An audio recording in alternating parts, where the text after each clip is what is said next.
Hey, welcome back to Sales Made Easy, my podcast where my job is to make your life a little easier, especially if you're in sales, sales management, or you got a sales team. So, we have talked about over the last couple of weeks about putting a process in place. And we had a couple several conversations about building rapport. What is real rapport? And we've also had conversations about getting ghosted. And we've also had conversations about going for the no. Every salesperson, at least myself, was always about get the yes. In fact, there's 100 books on turn every no into a yes.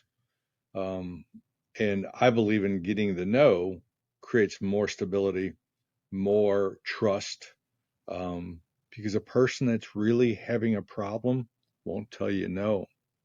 But I wanted to skip over to um, something a little different this time, and that is our mindset.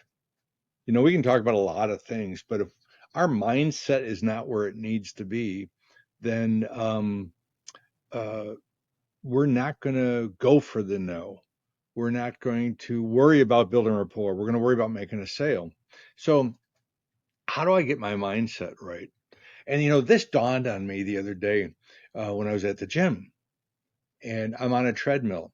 And it's funny, I'm walking along a treadmill. Normally, I do 45 minutes in the morning and try to do something in the evening, either 30 or another 45 minutes. But I'm walking along this treadmill, and all of a sudden, and there were a couple treadmills on either side of me. It was empty. Normally, when I get a treadmill, I try to go where nobody else is because I'm going to read, right? And all of a sudden, someone got in the treadmill next to me, and he started going, and he was going much faster than I was. So you know what I did? I upped my speed. I said, "Well, I can go a little faster." So I went a little faster, and pushed it a little bit more. And then probably about 10 minutes or so later, person on the other side of me hopped on a treadmill and he's going faster. And so what did I do? I pushed my speed a little and I went a little faster, right? I found that interesting that the speed of the others drove my speed. And that's when it dawned on me. That's very similar to us, probably in anything in life. And one of the main reasons I bring this up is it's a good reason for you to have what I call an accountability partner. Now, I've talked about goal setting in some of our other sessions, and I've talked about getting an accountability partner. What is an accountability partner? Well, perfect world, it's somebody that does what you do or similar to what you do. Maybe if you're in sales, another salesperson. If you're a sales manager, another sales manager. Um, if you're a VP, another VP. If you're a president of a company, another president. But if you're a salesperson and you're trucking on your own, you're on that treadmill every week, and at the end of the month, you're turning your numbers or you're putting stuff in HubSpot or Salesforce and you're plugging that in, you're on the treadmill by yourself with no one surrounding you.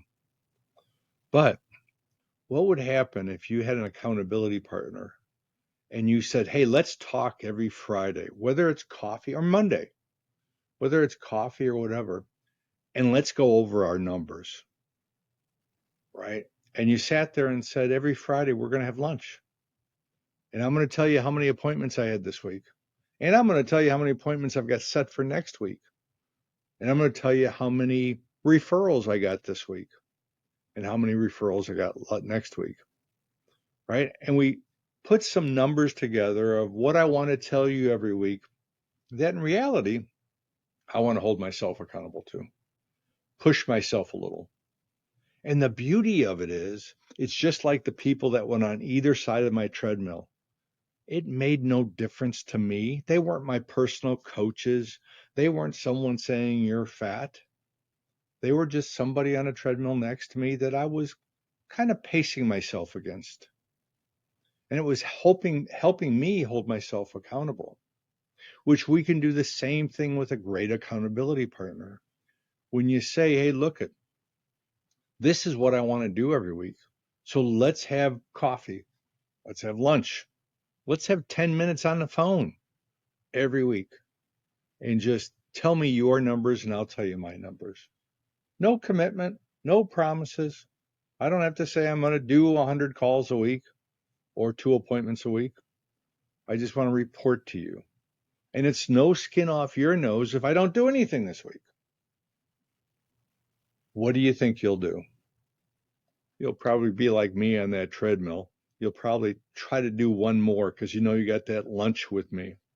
Or you'll try to do one more referral because you know you got coffee with me. So get on the treadmill. You're already on the treadmill. Get somebody next to you on the treadmill to help you. Get an accountability partner and just tell them, let's just bounce ideas off each other. Heck, if you want, email me, tom@salesmadeeasy.com, and tell me you want to be my accountability partner. I'll email you my numbers and you email me your numbers every Friday. And we'll start it. I'll do it with you. More than happy. I already got 3 or 4 people I'm doing it with. What's 10 or 20 more? So get on the treadmill. You're already on the treadmill. Get some people next to you on the treadmill. Maybe push your number a little. So you're going just a tad faster or more of an incline. But let's push ourselves. Don't just measure yourself against yourself. Measure yourself against the person on the right and the lefty on the treadmill. And keep moving. So that's my tidbit. Next week, we're going to talk about the painometer. How do we create pain?